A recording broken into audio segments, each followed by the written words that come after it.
यह एक चेतावनी है। यह फिल्म सच में लोगों को डराकर बेहोश तक कर चुकी है। यह उत्तर अमेरिका की सबसे ज्यादा कमाई करने वाली हॉरर फिल्मों में से एक है। यह हॉरर के महान लेखक स्टीफन किंग के इसी नाम के उपन्यास पर आधारित है। फिल्म का नाम है इट चैप्टर 2। वही जोकर जिससे कभी अनगिनत लोग डर से कांप उठते थे, आज फिर वापस आ चुका है। 27 साल पहले लाशों से भरे एक गहरे कुएं में 7 दोस्तों ने मिलकर उस जोकर को मार डाला था, लेकिन इस शापित कस्बे में जोकर को खत्म करना नामुमकिन है। हर 27 साल में वह फिर लौट आता है और बेहद डरावने तरीकों से मासूम बच्चों को बहला फुसलाकर खा जाता है। अब वे 7 दोस्त अलग अलग जिंदगियों में बिखर चुके थे और आपस में कोई संपर्क नहीं था, लेकिन पुराने वादे के कारण वे 27 साल बाद फिर से इकट्ठा होते हैं। 6 दोस्त तो आ जाते हैं, लेकिन घूंघराले बालों वाला दोस्त कहीं नजर नहीं आता। सब सोचते हैं कि वह देर से आएगा, इसलिए कोई ज्यादा ध्यान नहीं देता। वे खाते पीते हुए अपने बीते सालों की बातें करने लगते हैं। तभी अचानक एडी को बिस्कुट के अंदर एक पर्ची मिलती है। इसके बाद बिली, रिची, मोटा लड़का,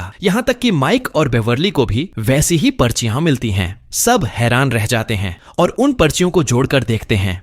तब एक डरावना सच सामने आता है। जिस दोस्त का वे इंतजार कर रहे थे, वह तो कल रात ही जोकर द्वारा बेरहमी से मार दिया गया था। उस रात वह नशे में सड़क पर लड़खड़ा रहा था। तभी कुछ लोगों से उसका झगड़ा हो गया। एक आदमी ने उसे जोर से घूंसा मारा और फिर अपने साथी के साथ उसे तेज बहती नदी में फेंक दिया। दोस्त उसे ढूंढने पहुंचे, लेकिन नदी में सिर्फ उसकी टोपी मिली। अभी वे सदमे में ही थे कि पीछे मुड़ते ही एक अजीब साया दिखाई दिया। उसके दाहिने हाथ में उस दोस्त की लाश थी और चेहरे पर भयानक मुस्कान। अगले ही पल जोकर ने अपने नुकीले दांतों से उसे बुरी तरह काट लिया। यह खौफनाक दृश्य देखकर दोस्त डर से चीख पड़ा, लेकिन तभी जोकर ने अचानक उसका दिल निकाल लिया। दोस्त पूरी तरह टूट चुका था। वह उसका नाम पुकारता रहा, लेकिन जोकर आराम से अपने शिकार का मजा ले रहा था। लाल गुब्बारे हवा में उठे और जोकर अंधेरे में गायब हो गया। वह पहला शिकार नहीं था और न ही आखिरी। अगले कुछ ही दिनों में दर्जनों लोग जोकर के हाथों मारे गए। कुछ की ताकत चूस ली गई और कुछ को जिंदा खा लिया गया। वह नदी बाहर से शांत लगती थी, लेकिन अंदर खून और लाशों से भरी थी।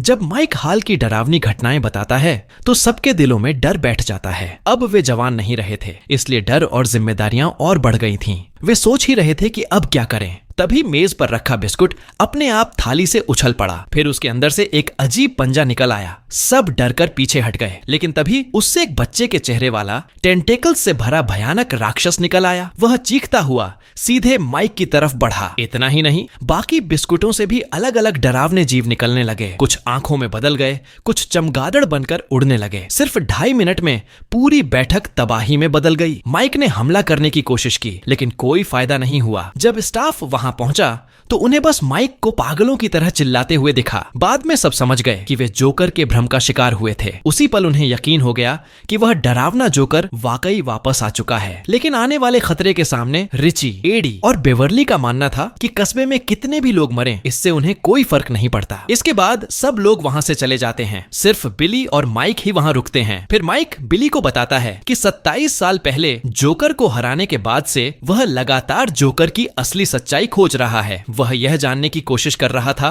कि जोकर आखिर आया कहां से और उसे पूरी तरह खत्म कैसे किया जा सकता है। अब जाकर उसे कुछ सुराग मिला था। असल में कई 100 साल पहले एक उल्का पिंड धरती पर गिरा था। उस उल्का पिंड के अंदर एक बेहद खतरनाक दानव छुपा हुआ था। यह दानव इंसानों के डर से ताकत पाता है। जितना ज्यादा डर, उतना ही ज्यादा यह दानव मजबूत हो जाता है और जब यह पूरी तरह ताकतवर बन जाता है तो किसी भी रूप में बदल सकता है। पशु, पक्षी, राक्षस या भयानक जीव, कुछ भी। यह लोगों को मारने के लिए बेहद निर्दयी तरीके अपनाता है। अगर यह किसी को देख ले तो उसके सामने सिर्फ 2 ही रास्ते होते हैं, या तो वह तुरंत मर जाता है या फिर धीरे धीरे तड़प तड़प कर मारा जाता है। इसे रोकने के लिए भगवान में विश्वास रखने वाली एक आदिवासी जनजाति ने एक खास पूजा की थी। वे इस दानव को एक प्राचीन वस्तु में बंद करना चाहते थे, लेकिन यह दानव उनकी सोच से कहीं ज्यादा ताकतवर निकला। अपनी जान की बाजी लगाने के बाद भी वे उसे कैद नहीं कर पाए। हालांकि जाते जाते उन्होंने एक तरीका छोड़ दिया। जोकर की ताकत इंसानों के डर से आती है और डर को हराने का सबसे अच्छा तरीका है अपने दिल का भरोसा वापस पाना। अगर सब लोग अपने बचपन की यादगार चीजें वापस ले आए, अपने अंदर का भरोसा फिर से जगा लें और दोबारा पूजा करें तो जोकर को पूरी तरह खत्म किया जा सकता है। यह बात जानने के बाद माइक बाकी सभी को इकट्ठा करता है। काफी समझाने के बाद सब लोग अपने अपने बचपन की चीजें ढूंढने निकल पड़ते हैं। कई सालों बाद बेवर्ली अपने पुराने घर लौटती है। वहाँ एक बूढ़ी औरत उसे बताती है कि उसके पिता की मौत हो चुकी है। दुखी होने का समय नहीं था। वह तुरंत अपने कमरे में ढूंढना शुरू करती है। एक बंद कोने में उसे अपने बचपन के प्यार की लिखी हुई चिट्ठी मिलती है। उसे पढ़ते हुए उसे अपनी जवानी की यादें आने लगती हैं। तभी अचानक वह बूढ़ी औरत अजीब तरह से बर्ताव करने लगती है। फिर कुछ देर बाद बिल्कुल सामान्य होकर बेवर्ली को बिस्कुट देती है, लेकिन बेवर्ली की नजर उसकी छाती पर बने एक बड़े घाव पर पड़ती है। वह सोचती है शायद गलती से चोट लग गई होगी। तभी रसोई से तेज कदमों की आवाज आती है। बेवर्ली डर के मारे भागने लगती है। जैसे ही वह दरवाजे के पास पहुंचती है, पीछे एक अजीब आदमी दिखाई देता है। वह अजीब बातें करता है, अजीब हरकतें करता है और फिर अपने चेहरे की खाल नोचने लगता है। उसका रूप बिल्कुल जोकर जैसा होता है। बेवर्ली डर के मारे रो पड़ती है। वह जल्दी से दरवाजा खोलती है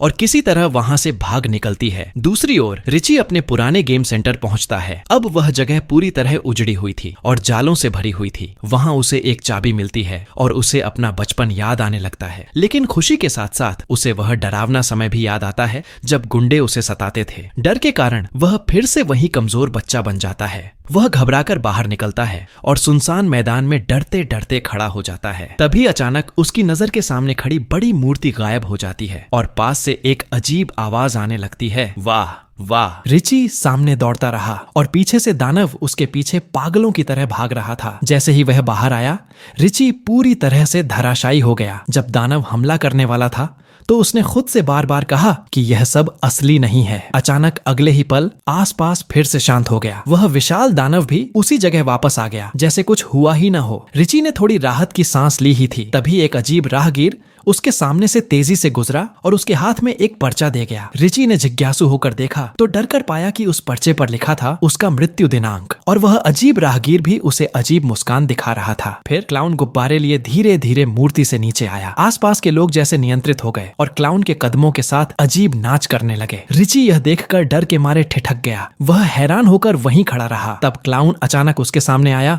रिची तुरंत मुड़ा और भाग गया, लेकिन क्लाउन ने पीछा नहीं किया। वह वहीं खड़ा रह गया गुस्से में। रिची और बेवर्ली के अलावा बिली भी उस नाले के पास गया जहां उसका छोटा भाई पहले पकड़ा गया था। पहली घटना सबके सामने ताजा थी और क्लाउन का डरावना रूप जैसे सामने था। तभी नाले से उसके भाई की मदद की आवाज आई। बिली ने पागलों की तरह हाथ बढ़ाया, लेकिन अपने भाई का हाथ छू नहीं पाया। काफी संघर्ष के बाद बिली ने अपने आप को छुड़ाया और उस समय जो नाव क्लाउन ने उसके भाई को ले जाने से पहले इस्तेमाल की थी, वह उसका बचपन का यादगार आइटम था। फिर बिली तय स्थान पर गया और बाकी लोगों से मिला। इस दौरान बाकी तीनों ने भी अपने अपने यादगार आइटम ढूंढ लिए। वे तुरंत निकल पड़े और उस गहरे कुएं की ओर गए जहां क्लाउन था, ताकि उसे पूरी तरह नष्ट किया जा सके। कई सालों बाद भी वह जगह पहले जैसी अंधेरी और डरावनी थी, लेकिन अब ये 6 लोग पहले के छोटे लड़के नहीं थे। वे टॉर्च लेकर अंदर गए, डर के बिना क्लाउन के निशान खोजने के लिए, लेकिन उन्होंने क्लाउन के चालाकी भरे तरीके को कम आंका। थोड़ी देर बाद चबी अचानक चीख पड़ा। साथ की दरवाजे खुद ब खुद बंद हो गए और बिली और बाकी लोग बाहर फंस गए। बेवर्ली तुरंत देखने गई और डर कर पाया कि चबी की कमर पर अचानक एक घाव बन गया था जो तेजी से बढ़ रहा था। आखिरकार उसका पूरा शरीर भी नियंत्रित होने लगा। घाव इतना बड़ा हो गया कि उसके पेट पर बड़े अक्षर लिखे दिखने लगे। माइक ने तुरंत ऊपर देखा और सामने के शीशे में क्लाउन की परछाई देखी। असल में चबी का यह रूप क्लाउन की चाल थी। वे कुछ करने से पहले क्लाउन ने चबी की गर्दन पर छुरी रख दी। चबी ने जोर से संघर्ष किया, लेकिन उसका शरीर अभी भी क्लाउन के नियंत्रण में था। चबी मार जाने वाला था। तब बेवर्ली ने जमीन पर पड़ी धारदार चीज उठाई और तेजी से कांच तोड़ दिया। चब्बू अब पहले जैसा हो गया। इसी समय बाहर फंसे बिल्ली और 2 अन्य लोग भी क्लाउन के हमले का सामना करने लगे। पास में रखी अलमारी अचानक हिलने लगी, फिर धीरे धीरे खुली और उसके अंदर जो था वो पहले क्लाउन द्वारा मारा गया जुआनमाओ था। तीनों लोग इस डरावनी चीज को देखकर कोने में छुप गए और हिलने की हिम्मत नहीं कर सके। अगले ही पल जुआनमाओ का सिर बाहर लुढ़क आया, लेकिन ये तो शुरुआत थी। जुआनमाओ के चेहरे से छोटे छोटे होंगशाओ सांप जैसी टेंटा निकलने लगे और अंत में ये एक अजीब विशाल मकड़ी में बदल गए। इतनी डरावनी चीज देखकर सभी लोग घबरा गए, लेकिन अगले ही पल ये विशाल मकड़ी पागल की तरह उन पर हमला कर दी और अचानक रिची के चेहरे पर गिर गई। एडी डर के मारे ठंडा पड़ गया। सिर्फ बिल्ली ही आगे बढ़कर मदद करने गया, लेकिन चाहे उसने कितना भी खींचा, सिर हिल नहीं रहा था। जैसे ही रिची की जान खतरे में थी, चब्बू अचानक आया। उसने सीधे एक चाकू लिया और जुआनामाओ के ऊपर कई बार वार किया और आखिरकार रिची को बचा लिया। इसके बाद सभी को समझ आ गया कि अगर उन्होंने जल्दी क्लाउन को खत्म नहीं किया तो परिणाम बहुत भयानक होंगे। वे तुरंत वेदी पर गए और क्लाउन को बंद करने वाले कंटेनर को बीच में रखा। फिर उन्होंने अपने अपने बचपन के निशान निकाले और उसे कंटेनर में फेंककर जला दिया। जैसे ही आग बड़ी हुई वे हाथ पकड़कर मंत्र पढ़ने लगे, लेकिन थोड़ी देर बाद कंटेनर की आग अचानक बुझ गई। क्लाउन की मृत्यु शक्ति फिर सभी के सामने आ गई। जैसे ही कोई उसे देखता वो तुरंत अचल हो जाता। वे सब तुरंत आंखें बंद करके फिर से मंत्र पढ़ने लगे। उनकी लगातार कोशिश से क्लाउन की मृत्यु शक्ति से कुछ रोशनी की गेंदें निकलीं और मंत्र के प्रभाव में अंत में 6 लोगों ने मिलकर उन्हें कंटेनर में बंद कर दिया। चब्बू ने तुरंत कंटेनर को बंद किया और सब रुके, लेकिन जैसे ही मंत्र बंद हुआ कंटेनर में अचानक खून जैसी लाल रोशनी फैल गई। इस लापरवाही की वजह से वे बहुत दर्दनाक कीमत चुकाने वाले थे। थोड़ी देर बाद कंटेनर में एक विशाल लाल गुब्बारा उभरा और कुछ ही समय में पूरे शरीर में फैल गया। जैसे ही गुब्बारा फटा क्लाउन की आवाज चारों तरफ से सुनाई दी। अब उनके पास पूरी तरह से कोई विकल्प नहीं बचा। फिर क्लाउन का दाहिना हाथ अचानक विशाल हंसिया में बदल गया और 6 पर जोर से वार किया। बिल्ली तुरंत बचाने के लिए आगे बढ़ा और सभी भागने लगे, लेकिन वे कितनी भी तेजी से भागे क्लाउन के पकड़ से नहीं बच पाए। एली गलती से घायल हो गई और वहीं मर गई। बाकी लोग इस दृश्य को देखकर चिल्ला उठे। जैसे ही सभी निराश होने लगे चब्बू को याद आया कि क्लाउन की शक्ति लोगों के डर से आती है और डर पर काबू पाने का सबसे अच्छा तरीका है डर का सामना करना। शायद यही क्लाउन को हराने का एकमात्र तरीका है। इसलिए वे अब डरने लगे नहीं। वे जल्दी से क्लाउन के सामने पहुंचे और उस पर जोरदार हमला बोलने लगे। उनके हमले से क्लाउन का आकार बदलने लगा। वह एक विशाल डरावना प्राणी से डरपोक सफेद बालों वाले बूढ़े में बदल गया और अंत में सीधे गिर पड़ा। एक हताश और कमजोर क्लाउन बन गया। अब क्लाउन कमजोर हो चुका था, बस उसका दिल निकाल देना था तो वह पूरी तरह खत्म हो जाएगा। यह सोचकर चब्बू धीरे धीरे आगे बढ़ा। चाहे क्लाउन कितना भी रोकता, सभी प्रयास विफल रहे। जैसे ही उनके संयुक्त प्रयास से दिल दबाया गया, वह क्लाउन जिसने कभी सबको डराया था अंततः राख में बदल गया। ठीक है, आज की कहानी यहीं समाप्त होती है। अगली बार फिर मिलेंगे।